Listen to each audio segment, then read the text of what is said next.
Salam sejahtera, selamat bertemu di channel politik terhebat. Sebelum ke beritanya sila like, share dan subscribe. Terima kasih. Apabila Datuk Seri Ismail Sabri Yaakob mengambil alih pucuk pimpinan negara pada 20 Ogos 2021, suasana politik negara menjadi sangat tenang. Sekaligus diharap dapat dikekalkan hingga pilihan raya umum ke-15 PRU15.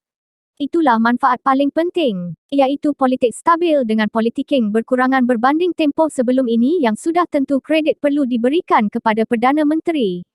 Ini kerana Ismail Sabri bersikap moderat dan mengambil kira pandangan semua pihak sebelum membuat apa-apa keputusan penting.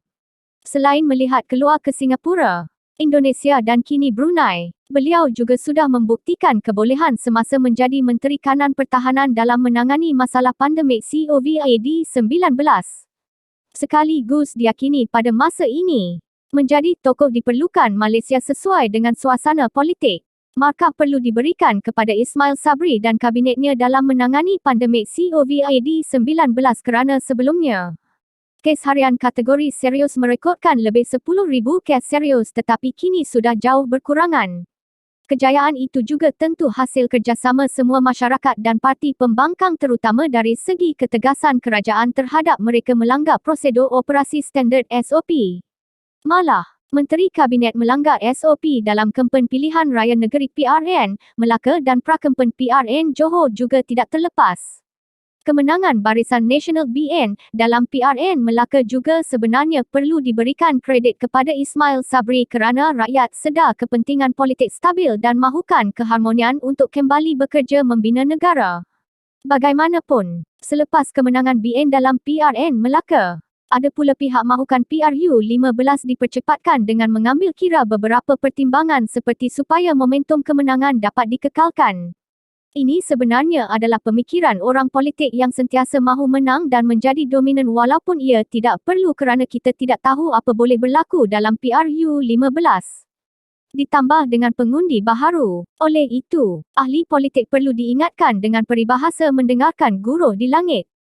Tempayan dicurahkan. Sebaliknya manfaatkan kuasa di tangan untuk melakukan sebaik mungkin bagi memulihkan negara. Perdana Menteri perlu diberikan masa secukupnya untuk mengemudi bahtera ini hingga penggal Parlimen berakhir awal 2023 kerana sudah banyak kebaikan dan pembaharuan dibawa kepada negara dalam tempoh singkat ini. Ahli akademik sendiri melihat Ismail Sabri sebagai pemimpin jujur dan ikhlas terutama butiran Memorandum Persefahaman MOU, Transformasi dan Kestabilan Politik antara Kerajaan Persekutuan dan Pakatan Harapan PH benar-benar dilaksanakan. Memang benar jangka hayat MOU akan berakhir pada 31 Julai ini tetapi semangat itu harus dikekalkan seolah-olah menjadi normal baharu dari segi kerjasama antara kerajaan dengan pembangkang. Satu-satu penggal Parlimen seharusnya dibiarkan berlangsung hingga tamat.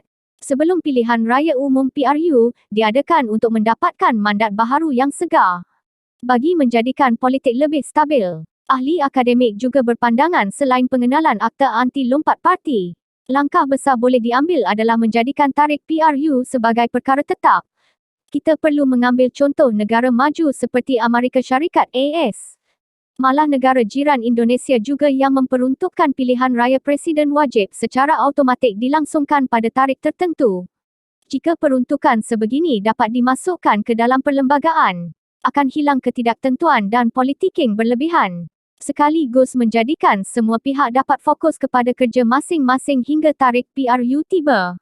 Dari sudut budaya politik pula, kita sebenarnya menuju ke arah sistem dua parti yang sentiasa akan ada persaingan antara dua pihak tetapi ia baik untuk negara kerana memberikan pilihan.